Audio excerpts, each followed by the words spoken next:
everyone. Good morning, good afternoon, good evening from wherever you're joining in the world, and welcome to day 2 of the Virtual Island Summit for this very special session, Beyond SIDS4, Implementing the Antigua and Barbuda Accords. Many of you will know that the 4th International Conference on Small Island Developing States, or SIDS, was held back in June in Antigua and Barbuda, and I'm sure many of you who are watching and tuning in, whether in the Zoom or following on our LinkedIn and Facebook streams, were also there in person as well.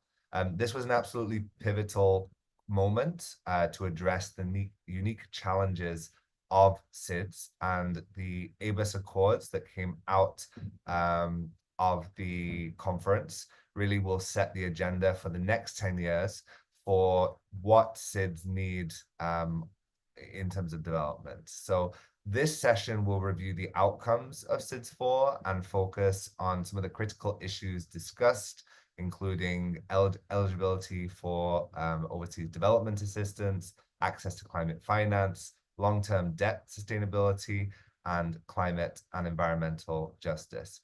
And this will reflect on the implications that the SIDS4 ABAS, or Antigua and Barbuda Accords, will have for SIDS over the next decade. Just before we go ahead, I would like to do a quick poll. I'd be interested to know, for all of you, where you're joining from and some more about yourself. So I see people in the chat from Bermuda, the Cayman Islands, from Aruba, from Mauritius, from Trinidad and Tobago, from Canada, from Antigua and Barbuda. Do let me know in the chat, and please answer the poll so I know. Great, lots of people from the Caribbean joining us.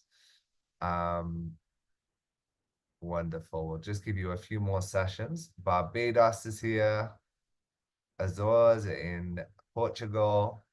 Fantastic. Great to see such a great range of people. And our speakers today will be approaching this from the government side, from the intergovernmental side. We have the Indian Ocean Commission represented, from the United Nations, and then also from the civil society and academia. So looking at different perspectives on SIDS4 and those outcomes that will impact the event. Okay, I am going to share the poll. So we have 50% of you from the Caribbean and the rest from different parts of the world. Great. Good selection of government, NGOs, and private sector. Fantastic. A great range of people joining this conference. So before we go into the main session, I'd also like to remind you about the Global Sustainable Island Summit, which will be taking place in May 2025 in St. Kitts and Nevis. Almost 1 year on from SIDS4, this is the annual conference organized by Island Innovation in person, in partnership with the government of St. Kitts and Nevis. And we'll share some more information in the chat. This was announced this week by the Prime Minister of St. Kitts and Nevis, and we're very excited to be bringing Island Innovation's flagship conference to the Caribbean. So for many of you from the region, we do hope to see you there, and there is a special discount available now for all attendees of the Virtual Island Summit. So please see the chat for more information. Now, with that, we will have a representative from the government of Antigua and Barbuda joining us. Unfortunately, they're a bit delayed, so we'll come back to them. And in the meantime, if I can introduce Simona Marinescu, who is a senior advisor for Small Island Developing States at the United Nations. And Simona, I'll ask you to take it away.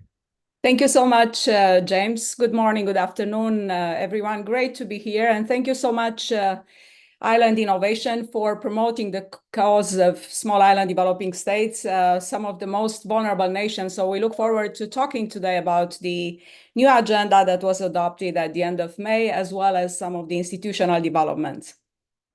Over to you.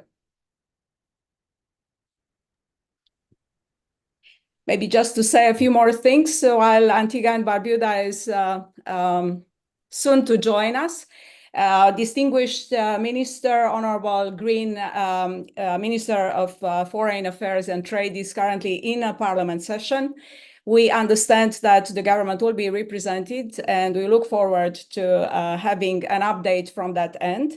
Maybe just to say that we've had together a very eventful summer. It started actually in early spring, James, when we were both at the SIDS Future Forum discussing the agenda, the very interesting vision driving the agenda for a change. This is the fourth 10-year agenda of small island developing states. Just as a reminder, the journey started in 1994 in Barbados with the Barbados Program of Action, and then we moved forward to the Mauritius strategy for another 10 years from 2005 to 2014, and then to the Samoa pathway in the Pacific. That ended in 2024, and we now have another 10-year program of action that is called Antigua and Barbuda Agenda for SIDS, ABAS in short, that again, as mentioned, has learned from the three previous agendas, 10-year agendas, and brought in a series of new approaches to ensure that we make some progress. We all believe that those 10 years will be the most critical to small island developing states if we want them to make it through the mid-century and safely towards the end of the century and forward, since we know this century will bring some major changes into the dynamics of the global system. We then need to make significant progress during those 10 years. They are far behind on the Sustainable Development Goals, and again, big needs underfunded across the SIDS in the Caribbean and the Indian Ocean, as well as in the Pacific.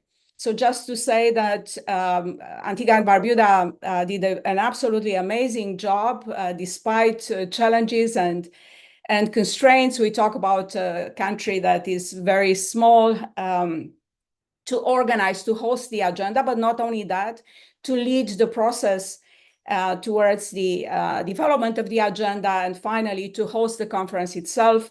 The world was there. We talked about around, excuse me, around 4,000 attendees in Antigua and Barbuda from multilateral organizations, government, civil society, private sector, academia.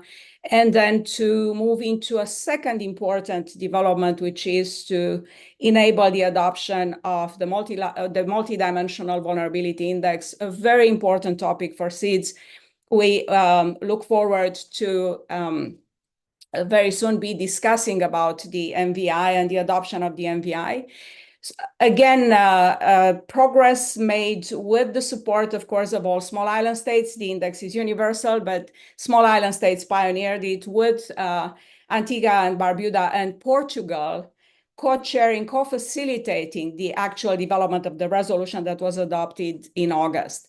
So we look forward to the United Nations now taking on board the agenda through its 5-year cooperation frameworks, through strategic plans. All UN agencies are, in their vast majority, are starting developing their next 5-year strategic plans. But just to say, I can see Deputy Permanent Representative of Antigua and Barbuda, Tomasi Blair, has just joined. Just to say that what you are doing, James, what Island Innovation is doing is significantly important as we bring a much broader audience to the issues of small island developing states. So again, congratulations to you, and congratulations to Antigua and Barbuda for a well done job. So I'll pass on the floor back to you. Thank you so much, Simona, for that overview. And I'm delighted to say that we have been joined by a representative, Tomasi Blair, who is the Deputy Permanent Representative of Antigua and Barbuda to the United Nations. Deputy Permanent Representative, many thanks for joining on short notice. I understand that the Foreign Minister was taken by parliamentary duties and so was not able to join. But for yourself and Simona, we were just discussing some of the reflections since SIDS4 and some of the key outputs there. And it would be fantastic to hear, since SIDS4, which Antigua and Barbuda did a fantastic job in hosting, what's next? What are the key outputs coming out of that? And what do you see as the key achievements from those accords? Thank you, and good morning or good afternoon to everyone. I'm unsure of the time zone, and apologies, I am brand new to this discussion, meaning I didn't know that this meeting was taking place. I'm fresh off of vacation also, so apologies, and apologies on behalf of our foreign minister, who is in cabinet duties in Antigua currently. I'm happy to join, however, because SIDS4 is remarkably important to Antigua and Barbuda, not just for us hosting the conference in itself, but for us to ensure that the outcome from the Antigua and Barbuda agenda for SIDS is one that truly delivers for all small island developing states. I think once we decided to host this conference and to take ownership of the next 10-year framework, we did so with a sense of understanding of the difficulties that SIDS are facing, noting the many difficulties that Antigua and Barbuda in itself face as a country, stemming from the effects of climate change, economic shocks, the pandemic, and also the unsustainable debt levels that we're facing. In addition to the pandemic, we have seen a rise in new issues surrounding vulnerabilities from SIDS. A case in point would be the tensions in the Middle East and within Ukraine that are also having negative effects on small island developing states. So it was that comprehensive sense and an overview of the difficulties that we're facing why we decided to move forward and really take ownership of this new 10-year framework. Coming out of the 10-year framework, I think we have set a strong marker in how the UN can deliver, but also how the private sector, also NGOs and other development partners can also deliver for SIDS. I think we would start with the SIDS Center of Excellence. That is an outcome from the Antigua and Barbuda agenda for SIDS. And so the SIDS Center of Excellence for us is an innovative approach in how SIDS can really take ownership and responsibility for the implementation of the 10-year framework, but also for our own national development plans. And so the SIDS Center of Excellence would have a SIDS data hub. We know that data is lacking within SIDS. In order for us to tell the story within SIDS and for us to understand where SIDS are now, where we need to go, it needs to be a collection of data. And so the SIDS Global Data Hub within the Center of Excellence will allow for the assistance of capturing those data, but allowing those data to tell the story of SIDS. Then we move on to the innovation mechanism within the Center of Excellence. We really want to mold the minds of the younger generation within SIDS. I mean, we face a lot of vulnerabilities ourselves. We understand how to tackle, sometimes adjust to those vulnerabilities that we face. And a lot of times it's an underground, innovative approach in allowing us to address those vulnerabilities in ourselves. And so what we want to do is to incubate the minds of those who are trying to address the issues that are facing on the ground, and for us to present those as a bigger picture to all SIDS and how we can adapt these successful stories into addressing those vulnerabilities. And then we'll have an island investment forum. We know that for any successful country to continue to grow and develop, it needs investment. And so this island investment forum will allow for a collection of the type of investment that is needed for the sustainable development of SIDS. I think also, in addition to the SIDS Center of Excellence, we also have a SIDS Debt Sustainability Support Service. We've been talking about the issue of debt affecting SIDS for a very long time. We note that there have been certain mechanisms put in place to try and address debt sustainability for vulnerable countries. There have never been a mechanism in place specifically that addresses that for SIDS. And so this SIDS Debt Sustainability Support Service, essentially for us, is a one-stop shop where you apply all the various debt mechanisms that are unfolding, and you tailor those mechanisms to SIDS. It will have legal support, it will have debt expert support, you'll have policy support. Also, you would have economic and financial experts who are contributing to this type of debt sustainability support service. We have a pretty large buy-in currently from a number of stakeholders, developed partners. The IFIs are really interested in taking this debt sustainability support service forward. I think for any successful implementation of a 10-year framework, it has to have this strong political buy-in and strong political push behind of it. And so at least for Antigua and Barbuda, we want to ensure, especially coming up at the upcoming UNGA, that there's a sense of strong political support continuing for SIDS. And so we will have a series of events that would allow for global leaders to pronounce on how they want to assist in the implementation of the ABAS. And then finally, of course, with any implementation, it has to have the finance behind of it. And the finance is not only just in terms of monetary, right, but the type of capacity building and technical support that is needed for us to ensure that we're successful in the implementation of this 10-year framework. And then there is, in the previous outcome documents for SIDS, the last three, there was never a monitoring and evaluation system that would allow for a proper assessment of where SIDS are, where they need to be at the midpoint, and where they need to be at the end of the 10-year framework. And so through the UN system, we are working on developing a monitoring and evaluation framework that would allow us to ensure that we're addressing the implementation of this 10-year framework effectively. I would say that Antigua and Barbuda is fully committed to ensuring that this 10-year framework is successful.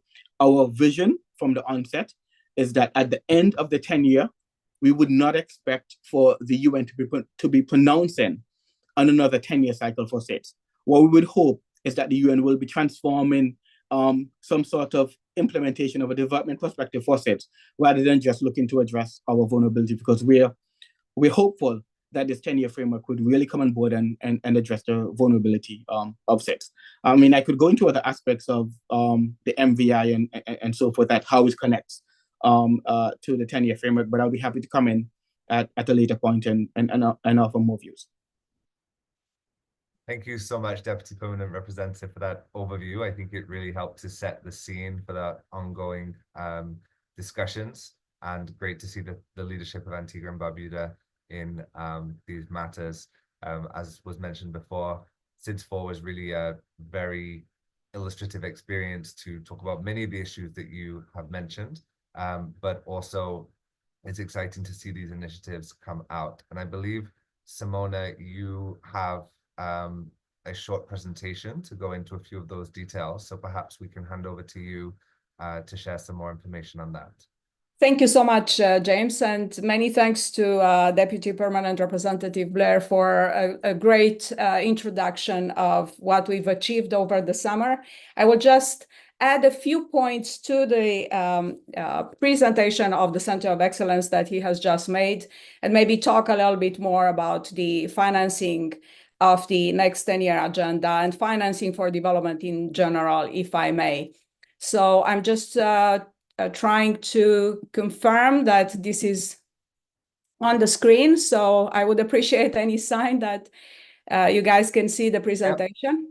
Yep. All right. So as Tomasi just mentioned, this is the first 10-year agenda to have adopted an institutional framework and to have also introduced the concept of monitoring and evaluation as an important driver of management of an agenda, a work that was missing under the Samoa pathway. It came far too late in 2021 when we were trying to retrofit data and come up with a clear update on the progress that the agenda managed to achieve. So we want to move into a different world this time around. So I will just go very quickly with a few additional points on the Center of Excellence and then on access to financing.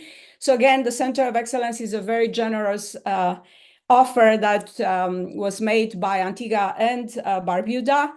This preceded the actual adoption of the agenda. We have a resolution that was adopted prior to the agenda that mentions that the General Assembly welcomes the offer made by Antigua and Barbuda to host such an entity. Again, we speak about a series of services that Antigua and Barbuda wanted to offer in the implementation of the agenda. So it's a center of excellence that has a very innovative concept that speaks about partnerships and ways in which small island developing states will see those solutions that are offered by the entire world better tailored to their special case. And then again, the financing point that Tomasi made very clear as being fundamental to advancing the agenda, and again, for the entire world to be able to make progress together. So he mentioned very briefly the key services that are being offered. The Global Data Hub, I saw some of the comments on the chat, if I may. So yes, it's very true that we are not really missing data. The problem is the data we have would need to be tailored to respond to the challenges that SIDS have. So there is a little bit more work, analytical work required. There is a little more work in combining sources of data and making sure that the product is actually relevant to policymaking and to program implementation by governments and partners in all of the SIDS. And then of course, using advanced technologies, Tomasi mentioned the technology and innovation mechanism. We look forward to SIDS producing more technology, being in the lead of their technology adoption agenda. We do have that power. We do have great universities in SIDS and again, young people who are extremely innovative and would be able to support that effort. I will just mention that I added here that sustainability support service, this is a distinct initiative as Tomasi mentioned. However, the center will be able to facilitate the work of this support service that is pioneered by the government of Antigua and Barbuda and the Maldives with very senior participation into the strategic advisory group that was established. As you all know, we are heading towards the fourth International Conference for Financing for Development that will take place next year. We also see an ongoing reform of financial institutions. The international financial architecture is now being rediscussed and possibly and hopefully adjusted to provide the financing that the world needs to overcome the challenges of this time, many of which are costing a lot, far beyond the resources that countries have and far beyond the resources that SIDS have. So just to say that with respect to the monitoring and evaluation of the agenda, where the leadership is between the two entities supporting small island states within the United Nations, the Department for Economic and Social Affairs, DESA, and OHR LLS, the Office of High Representative for least developed and landlocked developing countries and small island developing states. There will be a series of gatherings to put together this monitoring and evaluation framework for the agenda so that we can track the progress we make. And most importantly, we can track resources and financial resources and results to have a sense as to how much it costs to make any progress in SIDS. Let me add here that all of the analysis produced recently by OECD show that progress in SIDS is much more costly than anywhere else. My last point, I will go very briefly through that. So this is the structure that Tomasi spoke about, so not much to add here. There will be an intergovernmental mechanism to manage the center and the partners that I think Tomasi already referred to. My last point is on the multidimensional vulnerability index. A great success of SIDS It was within that community, the small island developing states, that the index was developed, was pioneered practically to change access to financing. Until now, since 1969, countries access financing based on the GNI per capita. This is obviously a metric that doesn't say anything about the needs that countries actually have moving forward. SIDS pioneered this multidimensional vulnerability index that then was universalized through a mandate given by the General Assembly. The production of the actual index was led by a high-level panel of experts established by the United Nations, with the Prime Minister of Antigua and Barbuda, Honorable Gaston Brown, and Prime Minister of Norway, former Prime Minister Erna Solberg, co-chairing. The report was just adopted by the General Assembly on 13th of August, also introducing the concept of custodianship and governance of this index that we would need to take forward. Again, is universal, multidimensional. It needs to be exogenous, to be evidence-based, and to be simple. We already have an index that we are now testing and piloting, and hopefully soon the index will be used for access to financing, as mentioned, beyond income graduation, and most importantly for that management. That's where we connect the dots. So for SIDS, the use of the MDI for debt sustainability will be for sure a topic to be discussed by the Debt Sustainability Support Service. So as I said, a very eventful year and summer. Most importantly, we are now heading towards the General Assembly of the United Nations. As you know, we will see the Summit of the Future hosted by the General Assembly, with the Pact for the Future to be adopted. The Pact for the Future is the new vision of the multilateral system coming together to address the challenges of our time. The Pact for the Future for SIDS is actually ABAS, to be supported by the multilateral system as well as bilateral partners, all stakeholders to provide their support to an agenda that, again, is the only way to create a safe future for SIDS. So again, congratulations to everybody who has contributed to this success, to you, James, and your team for fruitful discussions in the lead up to the formulation of those outputs. And over to you. Thank you so much, Simona, for that overview and for your continued partnership. We're very excited to see how these initiatives progress, and it will be very important to follow those over the coming years, as the SIDS conference only takes place every 10 years. That continuity is key.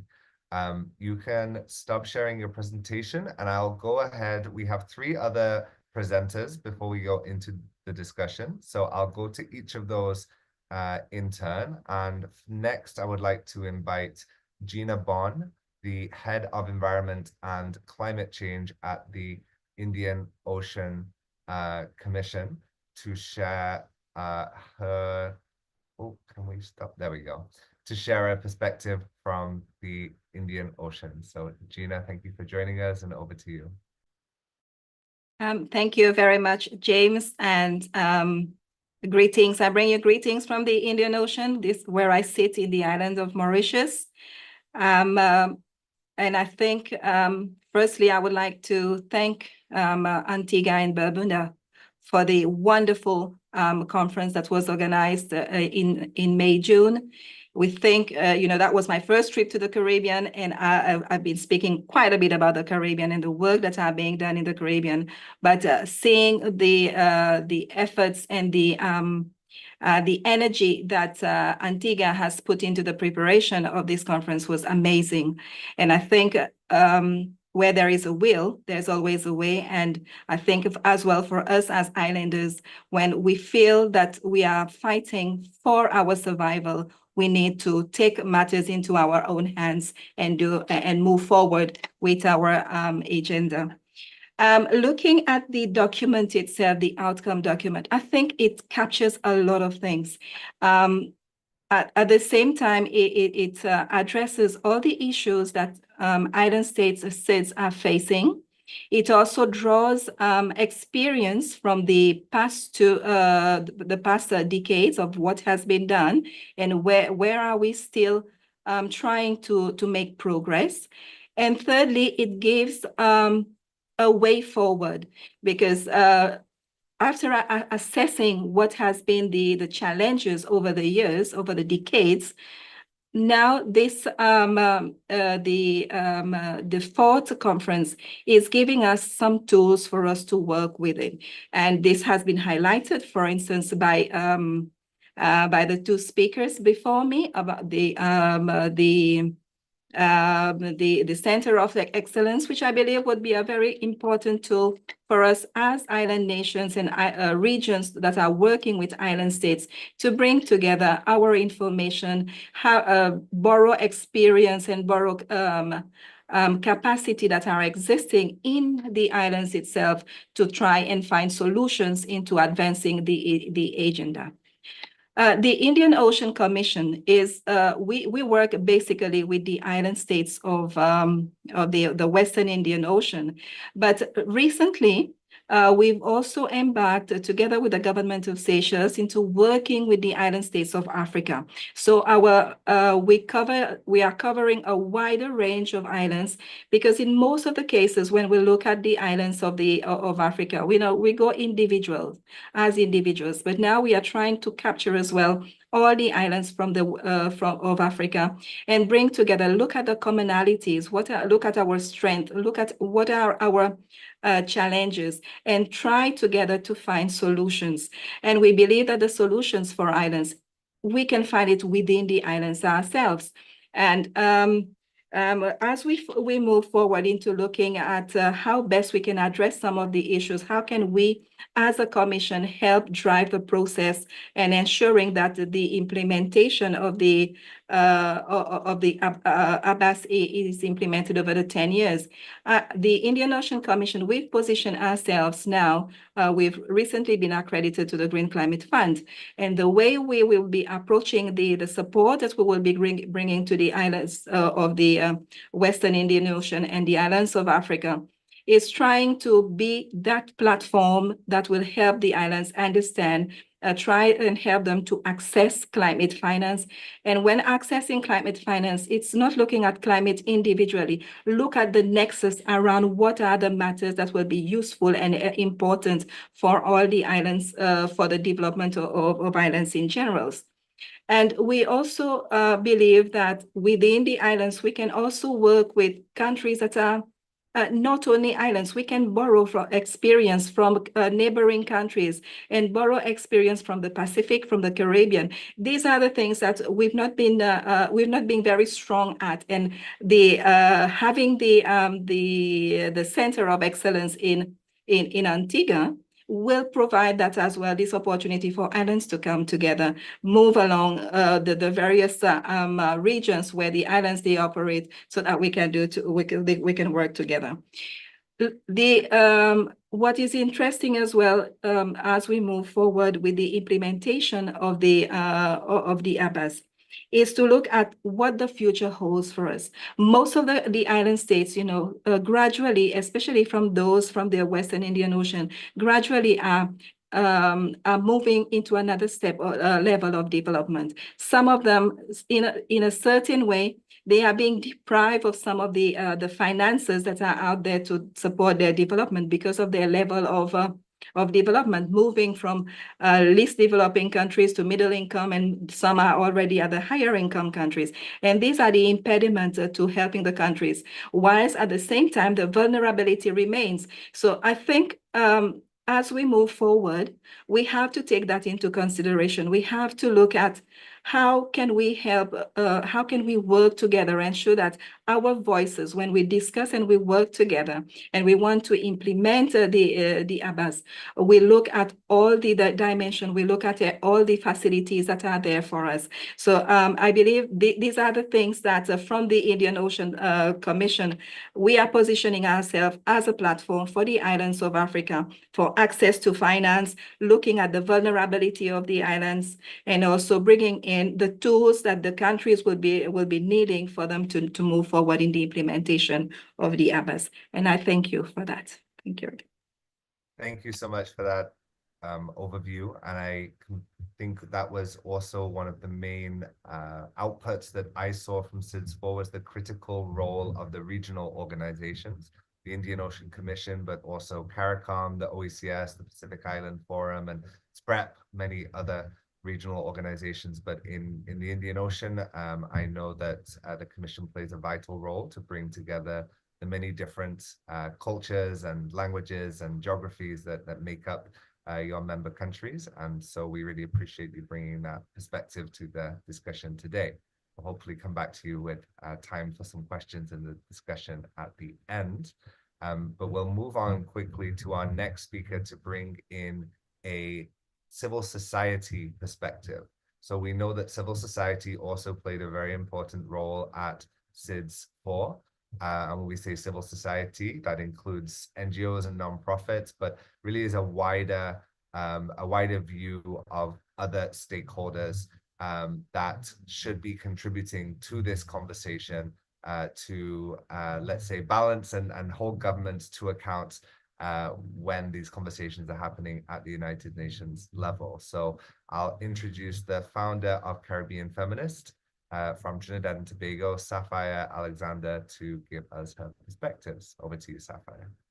Thank you so much. And I'm so honored and humbled to be a part of today's conversation. Greetings to everyone who's joining us here today. And I come to this discussion not just as a member of civil society, but I also come to this discussion as a young person, as a feminist, as a citizen of the small island developing state. So really for me, Abbas is more than just a document, right? Like my livelihoods hinge on the implementation of these initiatives that we plan to implement over the next 10 years, and it's not just me, it's over 73 million people that live and exist within our SIDS countries.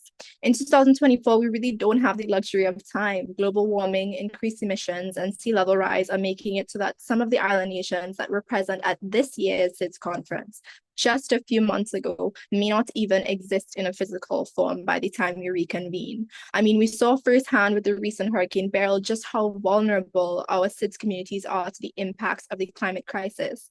And, it's so important to emphasize that civil society organizations, that feminist organizations are often the first responders in times of crisis, and as a result need to be at the forefront of the implementation of the Antigua and Barbuda agenda for SIDS. As we move towards implementation, feminist approaches to development and meaningful involvement of civil society will play a key and critical role in ensuring that our efforts and initiatives are sustainable, inclusive, and effective. I'm going to start off with the feminist lens because, the name of my organization is Caribbean Feminist. That's where I exist most of the time. And while in Abbas, though gender is mentioned 13 times, these mentions fail to go beyond the surface level. They fail to be really comprehensive in their language and provisions on gender equality within SIDS. There are no mentions of sexual and reproductive health and rights in Abbas, despite SRHR, as we all know, being an essential tool to foster safe, healthy, and prosperous societies, which is a goal within the Antigua and Barbuda agenda for SIDS. This is especially concerning because previous SIDS agreements have mentioned SRHR, so it shows that unfortunately, we are backsliding in our language on gender. The Women's Major Group is a really essential and powerful body of feminist organizations that put out a statement called Deep Water, Daring for Sure, SIDS Feminist Challenges and Priorities in Implementing a SIDS4 Roadmap. And they speak to this lack of bold and ambitious language at such a critical time in the development of SIDS nations. And they call for specific actions to mitigate this lack of ambitious action. They call for including women and girls as meaningful and equal partners in disaster risk response and climate decision making. And they also call for better data and analysis as a part of the SIDS review reports, including gender disaggregated data. So I'm so glad that Mr. Blair in his presentation spoke about the importance of data as well as the global data hub. So I hope that in our analyses coming out of this data hub, we make sure to include gender as a key provision and a key component of our analyses. In addition to that, they also call for prioritizing of grant-based finance and highly concessional loans accessible to SIDS, including more radical measures like debt suspensions after natural disasters. And lastly, in this document, they also call for something that I myself am really passionate about, which is a SIDS gender action plan for implementation. It's not enough for us to kind of have a general roadmap. We need to see specifically how gender is meaningfully included on the agenda and how women and girls, men and boys are being adequately taken care of in our approach moving forward. We need to have data that backs up how women and girls and men and boys are impacted by this roadmap. In addition to that feminist hat that I wear in this discussion, I also wear the hats of someone within civil society. Civil society is a key demographic that, though largely overlooked throughout the SIDS process, we're hearing that over and over again, that CSOs were not included within the negotiation of the documents. And even the Civil Society Forum, for those of you who were able to attend, kind of was at the fringes of the SIDS conference. It kind of took place at the end of one of the days when everybody had already gone home. And then even then, civil society had really limited opportunities to speak and to share their perspectives, even though they are such key and critical partners in this discussion around development. Civil society is uniquely positioned in that they can act as a bridge between government and the everyday citizen. We have policy knowledge, expertise, and lived experience of our communities that allow us to create solutions that are effective, inclusive, and impactful. In any of these conversations, when I speak about SIDS, I always have to make reference to CNARI, which is the Caribbean Natural Resources Institute, who I was so privileged to attend SIDS because of, and they hosted a SIDS civil society conference right before the formal SIDS conference, where civil society actors from throughout the Caribbean and throughout SIDS got to come together and to develop a shared roadmap for development and shared priorities and perspectives going into the discussion. In addition to that, they held consultations beforehand where they developed a Caribbean position paper called the Caribbean We Want that specifically itemized asks from civil society for the development of SIDS over the next 10 years. And it's something that I'll link to in the chat after I give my brief presentation so that y'all can take a look at to hear from civil society what were some of the priorities that we had.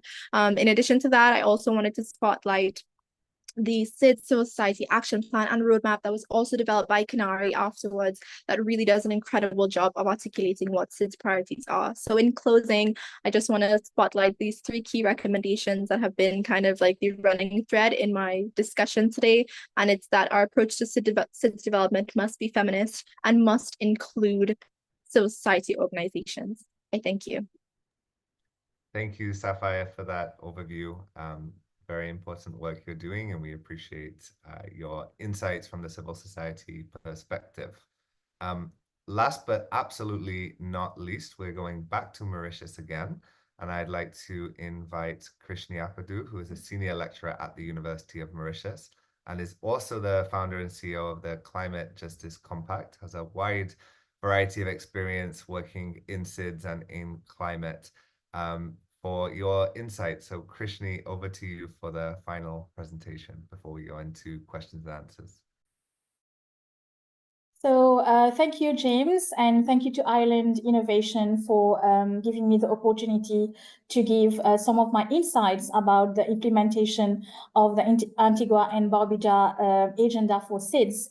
And I also, I don't have an easy task because I'm the last speaker, but I will try to be brief and also give my insights on the implementation. So, when we look at the name of the document itself, the outcome document, it is called a renewed declaration for resilient prosperity. So most of the time when we speak about prosperity, we think about economic growth. And we forget that, apart from economic growth, apart from, growing growing economically as islands, we also have to make sure that we are implementing the Sustainable Development Goals. So when we talk about prosperity, it is not just prosperity for us to grow economically, but we have to also think, and I'm an environmentalist, I will focus, on the need to grow, yes, economically, but also while thinking about that, we must grow sustainably. In all our implementation of the different the agenda for SIDS, we have to make sure that we are having actions that are going to protect the planet as well. So I'm very grateful that I had the opportunity to attend the SIDS4 conference in Antigua and Barbuda. And like Gina, for me also, it was a new experience because I had never been to the Caribbean. So thank you very much to the government of Antigua and Barbuda. It was such a wonderfully organized conference, even with all the challenges that we had. So the points that I'm going to talk about is going to be focused on the youth, women, collaboration between stakeholders, support from the global north, and also the issue of strong institutions, because there is a big section in the agenda itself that talks about the need for strong institutions within SIDS. And I'm also going to talk, a lot of the speakers have already talked about the importance of empowering the civil society, which is a very important component in driving forward the agenda. And I'm also going to talk about walking the talk. Before we started the webinar, there was the talk about, it's not just a piece of paper. The agenda is not just a piece of paper. So we've had the different conferences, from Barbados, then it was Mauritius, then Samoa. And we want to make sure that it is not just a piece of paper. We're just not having conferences every 4 years, but there also should be walking the talk, not just by our governments, but also by all the different actors. And I'm also going to finish by the role of academia, as I'm myself a senior lecturer at the University of Mauritius. So in terms of youth, I am very happy that there was the youth forum that was organized as part of SIDS4. And, I'm not so young myself, but I was a part of SIDS3, and I was very grateful to have been invited by UNESCO in the year 2014, 10 years ago, to be part of the youth forum. So we see that there is a lot of effort to include youth in all of these, agenda setting in terms of decision making also. But when these conferences are over and then you go back as a young people to your own country, you find that there's a lack of involvement of young people in such kinds of decision making and also agenda setting. So it's very important not to use the youth just as a token, not to tokenize the youth, but make them partners in trying to implement the agenda. So secondly, the role of women. So the previous speaker has talked a lot, Safaya has talked a lot about, there is the need not just to pay lip service in terms of the feminist perspective, but there should also be stronger participation in terms of women, in terms of the implementation of the agenda. Because, as Safaya mentioned, women are normally at the forefront of trying to respond to catastrophes, climate disasters, and, they should be involved, just like the youth, they should be involved in terms of decision making. So there is also the need to have collaboration between stakeholders. So more often than not, we see that when we talk about implementation, there is a strong focus that is put on the government. Of course, the governments are very important, but at the same time, what kind of strategies are there to increase collaboration between different partners? So, for example, the Indian Ocean Commission, is a strong empowerer, I would say, of young people and of women. And I was very grateful to have had the opportunity to attend the conference due to their support. So because we don't have a lot of time, I'm going to talk about the fact that we also need to stop talking maybe about small island developing states and focus more on the new notion that is being developed. It is large island states, because we have large oceans and there is the need to harness the power of the ocean. Then I'm also going to talk about two final items. It is the importance to have strong institutions. So when we talk about finance, we of course we need finance, but at the same time, how is that finance, actually going to people who are vulnerable, the people who need the finance? So there is the need to have a lot of transparency and monitoring and accountability in terms of how the finance is being disbursed. So finally, I will talk about the role of academia. So academia is a strong partner in terms of the implementation of the agenda. And I'm very happy to note that there is going to be the data hub. So for us as academics, we in SIDS, we lack a lot of data.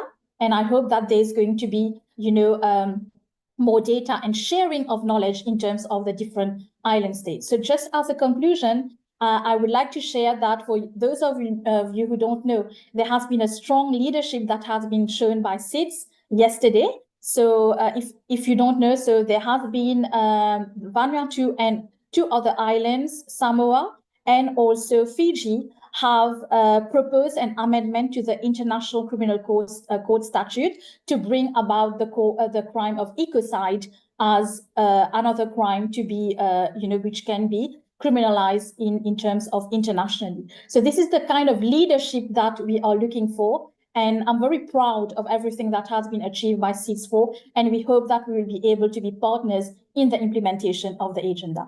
Thank you very much. Thank you so much, Krishni. Lots of fantastic points there. And it's always hard to go last, but you did a great job to bring in some additional points there and add to the previous speakers. So we only have 5 minutes late, but for those speakers that are able to stay for a few minutes extra, perhaps we can go a little bit over time. I'll invite all of our speakers to come on screen together for a bit of a discussion. And it's very difficult in a way to manage this topic because it's so broad and we're trying to solve all the problems of all the SIDS with all the organizations. So I can see that reflected in the chat to an extent. There's a very broad conversation going up. We're also not going to get a chance to answer every single question. So I'll encourage our speakers, if you do get chance, you can also type in an answer. You click on the Q&A option. If there's something you really want to answer and we don't get time, there is an option to type something in there as well. But I think it is interesting, this idea that Krishni brought up about reframing small island developing states and the language of SIDS. And you mentioned large ocean states. Someone in the chat said BOSS, big ocean sustainable states, is that? Some alternative notion. But I'll open up to the chat, to all of the speakers, whoever wants to go first, for their reflections, having listened to all of the interventions, about what they think will be the key activities over the next 10 years, up until the next SIDS forum, that really they see will be the game changers for SIDS, because 10 years, especially in politics and the UN system, is a long time in many ways. So does anyone want to jump in with their initial thoughts based on those reflections? Gina, and then Simona. Yeah, thank you very much. And I would like to thank all the beautiful speakers. I think a lot of information came out and there were a lot of food for thoughts. And I just want to, I think if we really want to make a difference as we move forward for the next 10 years, is we have to put emphasis on our youth. This is where we from the Indian Ocean, we really have this, our approach is really to bring the youth into the equation. In everything that we do, we have mainstreamed the youth dimension and gender into all of our programs, because this is important. And we've also brought the climate change into all of our programs. So there are 4 areas where we are working very hard. It's on education, climate change, youth, and gender, trying to ensure that whatever we do in the various programs, be it on health, be it on maritime security, we factor all that into the equation. It is important. And we are developing as well, when we go out to international conferences or even at national, we ensure that there is always a segment for the youth, because this is important. They are the drivers. And what was interesting, for instance, at the youth, at the conference in Antigua, we had a special sessions where we had the youth with us. And it was so amazing to hear the youth telling us, listen to us. And it says, just listen to us and involve us right from the start. We don't want to be at the end. We want to be the maker as well with you, to design whatever you are doing. This is where we want to be. And I think this is one thing that we need to do. And then from our perspective as well, we work for a regional corporation and we believe in partnership. We cannot do it alone. As SIDS, we cannot do it alone. We need to leverage on the partnerships that we have and work with institutions within our regions or beyond our regions. We should not shy away from being, saying that we cannot do it ourselves. We need you to help us. So this is, I think, the way that we need to move forward. And there's a lot of gains that we can do. For instance, as I think it was mentioned earlier, that the instability in terms of the war in the Ukraine and the instability. But in the Indian Ocean, for instance, we have the instability in the Gulf of Aden, and it is affecting the economies of the SIDS. So again, this is where the maritime security becomes as a very important aspect. We should not look at development only and looking at climate change or whatever. We have to bring everything, work holistic. And if we don't do that and bring in all of our partners, it will be very difficult for us to achieve our goals at the end of 10 years. And I think the monitoring and evaluation will really give us some sort of an indication of how we are moving, and it has to be consistent. And it is something that it has to be very well structured, identify key institutions that can work with the Center of Excellence to bring forward the progress that SIDS are making. Thank you. Thank you so much, Gina. And your comments about your first visit, as well as Krishni, to the Caribbean, but seeing the similarities and having that kind of exchange, I think was very interesting. It's those kind of exchanges where, let's say, the magic happens between the different regions, being able to see those shared realities. So I appreciated that comment. And I know that our colleagues from SPREP, the South Pacific Regional Environmental Program, went on a visit to the 5Cs, the Caribbean Community Climate Change Center, to exchange knowledge with their parallel organization in the region. And I think that's very powerful to see those kind of partnerships happening on the back of SIDS4. I'll go next to Masi. You have a comment? Thanks, James. Thank you to all the participants. I think the information shared is well noted. I think as host country, we really wanted to place an emphasis on a whole of SIDS approach. And I note the speaker from Trinidad representing women and CSOs really brought to the attention the importance of the gender perspective, but also CSOs. But I also just wanted to emphasize that at the conference, we had a gender and women forum that started before the conference. We had the youth element, but we really, as host country, brought the CSOs into the conversation of a conference. And we coordinated strategically with the UN system because we know a lot of the implementation work on the ground depends on the full engagement of CSOs along with government working together. I think our takeaway from this process and how we look at the next 10 years for SIDS is that through the Abbas, we really wanted to highlight that as small island developing states, we can no longer tackle our issues as individual countries. It has to be a united front that we're putting forward.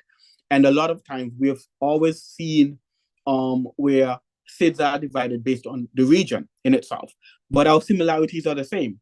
How we tackle these issues are the same.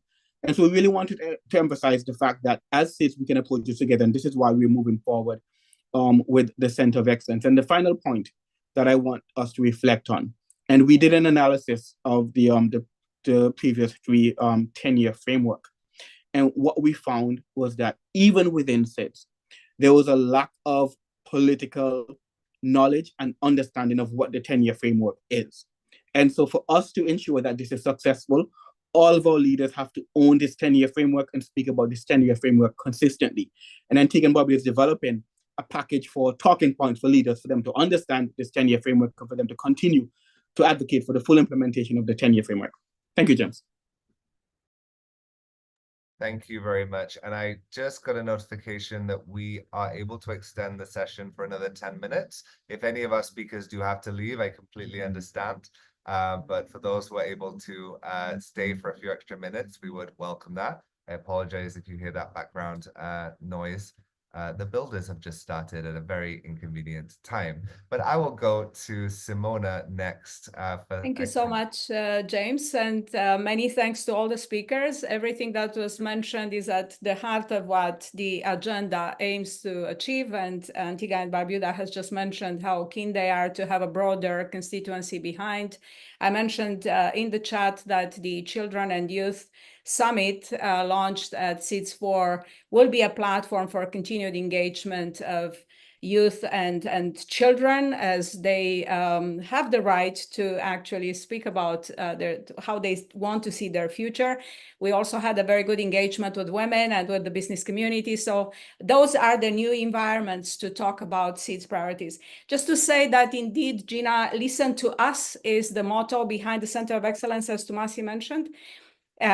It came as an expression of frustration as well, because most of what the world is doing needs a lot of customization and a lot of adjustment to make sense to small island states, considering their limitations, their constraints, their exposure. So that's practically on the agenda of the center. But I just wanted to say, let's not fool ourselves.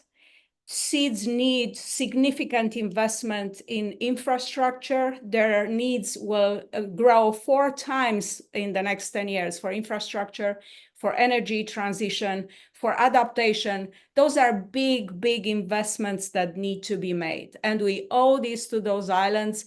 Because of our wasteful growth model, we have exposed them greatly. They take care of the ocean. It's a big part of the ocean under exclusive economic zone. 16% of the exclusive economic zones would be in the hands of small island states. And through the marine protected areas, they contribute to the health of the ocean. This is a global common that we all care about. And SIDS have been acting, they're not causing problem. They are the ones trying to address those issues of the ocean. But the ocean agenda is also a big investment. We talk about a conference coming up soon of oceans next year in Nice with France and Costa Rica behind. We would like to see mechanisms put in place for the management, equitable management of the high seas, under the BBNJ, the beyond the biodiversity beyond national jurisdiction. New instruments, new financial instruments are needed if we are serious about taking care of those resources. So SIDS are pushing very much, a great advocacy by everybody, including by all of us here under your platform, James.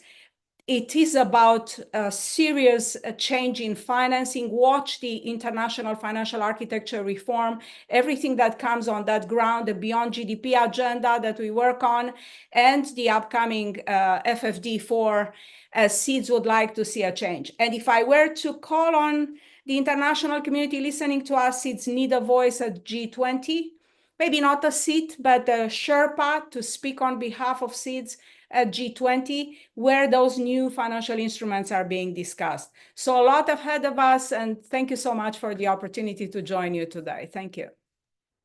Thank you, Simona. There's lots of questions and comments, and I can't address all of them. So I've just picked one that I wanted to have a quick, to see if anyone had any quick insights on, which is recognizing that all of the work already happening, how can the nonprofit, international donor community, and philanthropy support the delivery of the ABAS declaration? And I think, Simona, maybe you have some insight into this one, but also if anyone else has any comments as well. And then Krishni, I'll go to you for some final words before we wrap up. Thank you so much. So among the firsts that Antigua and Barbuda created through SIDS4, the participation of the philanthropic community in funding the implementation of the agenda stands out. I think at SIDS Future Forum, we touched a little bit upon that. So just for everybody to know, the idea of a SIDS Global Data Hub to use new technologies to equip SIDS with more capacity in using geospatial technology, as well as more broadly the technologies behind driving data science and data innovation, came from the philanthropic community through the Public Foundation. The Public Foundation has a platform of family offices for sustainable development. They are behind the SDG Data Alliance, and they want now to support for the next 10 years the Global Data Hub work. So they make a primary investment. We have another meeting on Thursday to discuss about the specifics of that. This wouldn't have been possible without the country looking for something new for all SIDS to benefit. The Global Data Hub, again, has philanthropic financing behind, but we are looking into other ways in which philanthropies could help. So we just submitted a proposal to the Bezos Foundation on creating project formulation facility, something of large size, to ensure that small capacities of SIDS are complemented with a little bit of more, hand power, if you wish, to put these project formulation, large projects, to tap on philanthropic financing. And I do believe that this is a high time for philanthropists to come in and to support primarily small island states where some of the investments are not that large. So happy to talk about that. The Center of Excellence itself will be a platform to attract more philanthropic financing. And of course, to work with NGOs, to work with corporate foundations as well.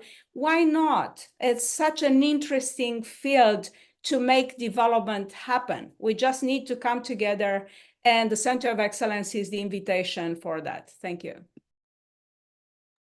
Thank you, Simona. And Krishni, do you have any final reflections on the panel as a whole? So, I have learned so many things today from the other speakers, and it was such a great opportunity, and I feel humbled to be here. So I think final reflections in terms of what we can learn from everything that we have spoken about is, the call is for action.